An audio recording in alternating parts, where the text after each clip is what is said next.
सुप्रभातम छात्रों। सुदामा चरित्र का अगला अंश देखिए। सुदामा उवाच, सुदामा बोले, चकवई चौंक रहे चकिते, जहाँ भूले से भूप कितेक गिनाऊँ। देव गंधर्व ओ किन्नर जछ से, सांझ लो ठाडो रहे जिम ठाऊ। ते दरबार बुलोक नहीं अब होई कहाँ कही के समझाऊँ। रोकिए लोकन के मुखिया, तहाँ हो दुखिया के मैं पैठन पाऊँ। जब सुबुद्धि सुदामा जी से श्री कृष्ण के पास जाने का आग्रह करते हैं, तब सुदामा अपनी व्यवस्था प्रकट करते हुए सुबुद्धि जी से कहते हैं,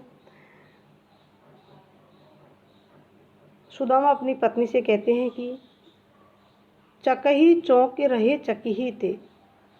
चकही का अर्थ होता है चक्रवर्ती राजा, और चौकी का अर्थ होता है चकित या आश्चर्यचकित, और किते का अर्थ होता है कितने। कृष्ण के इतने ठाट बाट है, अर्थात वो इतने ठाट बाट में रहते हैं कि चक्रवर्ती राजा तक तो उन्हें देखकर चकित रह जाते हैं। अर्थात उनके वैभव को देखकर चक्रवर्ती जो राजा है वो भी आश्चर्यचकित रह जाते हैं। जहाँ भूल से भूप किते के गिनाऊँ, और कितने ही राजा लोग वहाँ जाकर सब कुछ भूल जाते हैं। जहाँ भूल से भूप, राजा लोग सब कुछ भूल जाते हैं। कितेक गिनाऊँ, वो अनगिनत है, अर्थात उनका नाम भी गिनने में नहीं आता। देव गंधर्व वो किन्नर जच्छ, देवता गंधर्व किन्नर यक्ष जैसे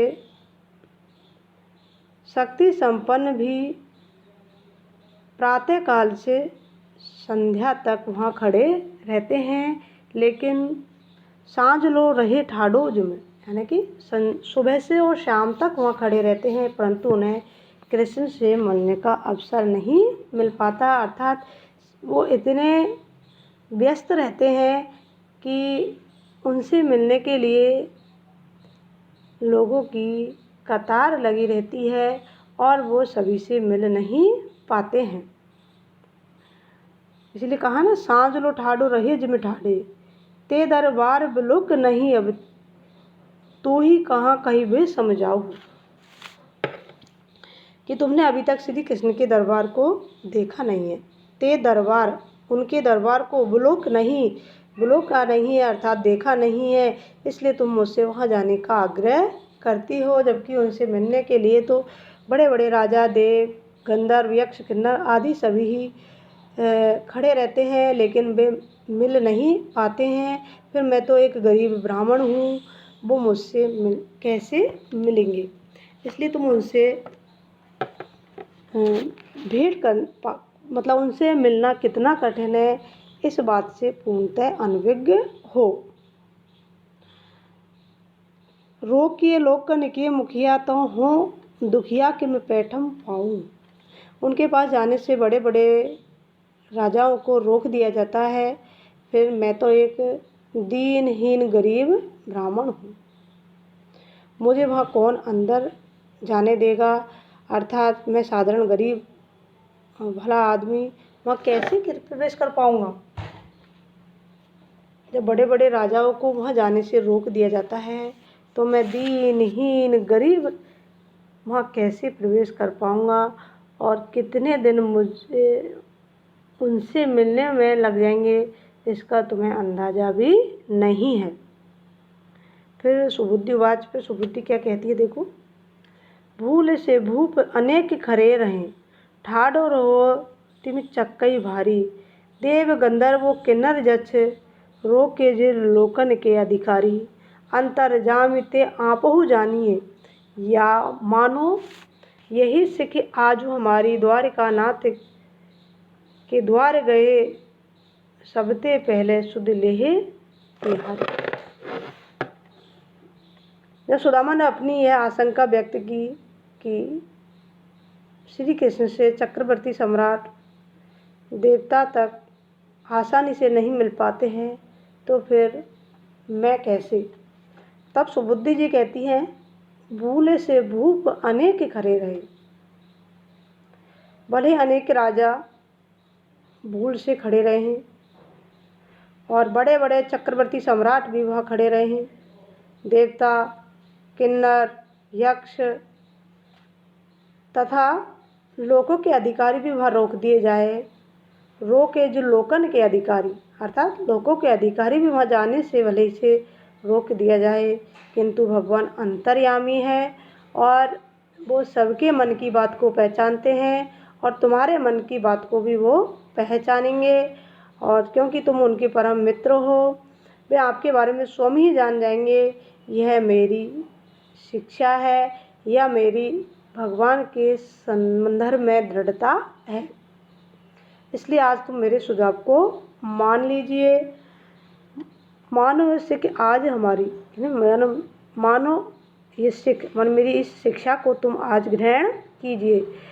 द्वारका नाथ के द्वार गए सबसे पहले सुध ले ही तुम्हारी। यदि तुम द्वारका नाथ के द्वार पे जाओगे तो सबसे पहले वो तुम्हारी ही सुध लेंगे, ऐसा मेरा विश्वास है। और विश्वास ही नहीं कि यह वास्तविकता भी है। सुबुद्धि की भगवान में दृढ़ आस्था की अभिव्यंजना इन पंक्तियों में हुई है। सुदामा आवाज फिर सुदामा जी क्या कहते हैं देखो। दीन दयाल को ऐसो ही द्वार है, दीनन की सुध लेत सदाही। द्रौपदी ते गज ते प्रहलाद ते जान परी ने विलम्ब लगाही। यही ते भावती मो मन दीनता, जो निभही निभही जस आई। जो ब्रजराज सुप्रीति नहीं की, काज सुरहु सी ठकुराई। जब सुबुद्धि ने सुदामा से कहा कि भगवान कैसे हैं, अंतर्यामी है, सबके मन की बात को पहचानते हैं और तुम यदि उनके पास जाओगे तो चाहे बड़े बड़े राजा, देव, गंधर्व, किन्नर आदि को उनसे मिलने से रोक दिया जाए, लेकिन वो तुम्हें नहीं रोकेंगे, बल्कि सबसे पहले आकर तुमसे भेंट करेंगे। इस पर सुदामा जी क्या कहते हैं देखो। दीन दयाल भगवान श्री कृष्ण का ऐसा ही व्यवहार है। दीन दयाल को ऐसो ही द्वार है, अर्थात दीनों के दयालु श्री कृष्ण का ऐसा ही व्यवहार है। वो सभी पर कृपा करते हैं। जो कोई उनके द्वार जाता है उस गरीब की वे सुध अवश्य लेते हैं। दीनन की सुध लेत सदाई, कि वो दीनों के दयालु हैं, दीनों पर दया करते हैं और जो कोई भी दीन उनके द्वार पर जाता है उस दीन की वे सुध अवश्य लेते हैं। जैसे कि द्रौपदी ते गज ते प्रहलाद थे, वो उदाहरण देते हैं कि उन्होंने जो ही द्रौपदी, गजराज, प्रहलाद की स्थिति का उन्हें पता चला तो तुरंत जाकर के जान ने परी विलम्ब लगाई।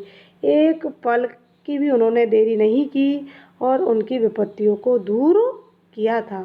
इस प्रकार दीनों के दयालु भगवान श्री कृष्ण सभी की विपत्तियों को दूर करते हैं, सभी की सहायता करते हैं। इसी कारण वो दीनों के दयालु और कृपा निधि कहलाते हैं। यही ते भावते मो दीनता। फिर वो कहते हैं गरीबी में, कष्ट में व्यक्ति किसको याद करता है? ईश्वर को याद करता है। तो इसी कारण से, क्योंकि मैं गरीब हूँ और इस गरीबी में भगवान का स्मरण करता रहता हूँ, इस कारण से मुझे ये गरीबी भी प्रिय है।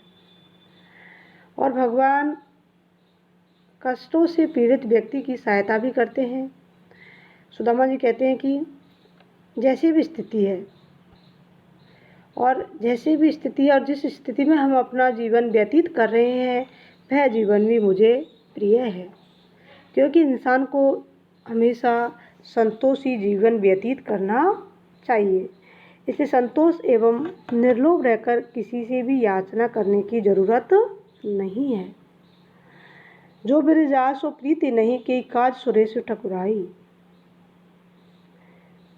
धन एवं संपन्न होने से भी, कि हम धनवान होने से तो यह गरीबी ही अच्छी है, क्योंकि यदि भगवान से प्रेम नहीं करेंगे, भगवान के प्रति हमारे मन में भक्ति नहीं होगी, तो इंद्र जैसा ऐश्वर्य में स्वामित्व भी मिल जाए, अर्थात इंद्र के समान चाहे हमें वैभव संपन्न हो जाए, उन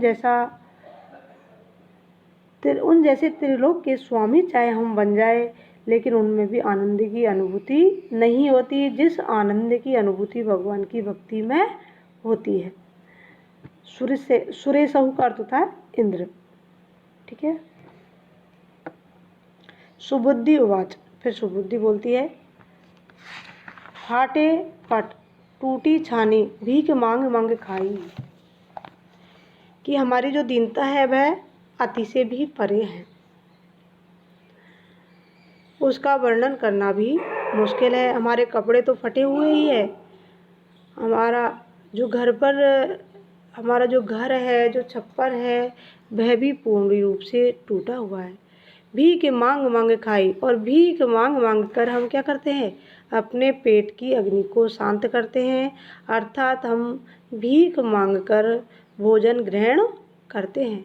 बिन यज्ञ विमुख रहत देव पितरवाही, घर पर हम यज्ञ और श्राद्ध आदि भी नहीं कर पाते हैं, इसलिए जो देवता और हमारे जो पितृ हैं वो भी हमसे दुखी है, अर्थात हम देव और पितृ के लिए यज्ञ की भी व्यवस्था नहीं कर पाते हैं। वे है दीन बंधु दुखी के दयालु है, दे है कुछ जो हो जानतु अन्ना ही। श्री कृष्ण दीनों पर दया करने वाले हैं और वो हमारी दीनता को देखकर अवश्य हम पर दया करेंगे और हमारी दीनता को दूर करेंगे। वे जो कुछ भी देंगे उसके बारे में मैं पहले से ही जानती हूँ।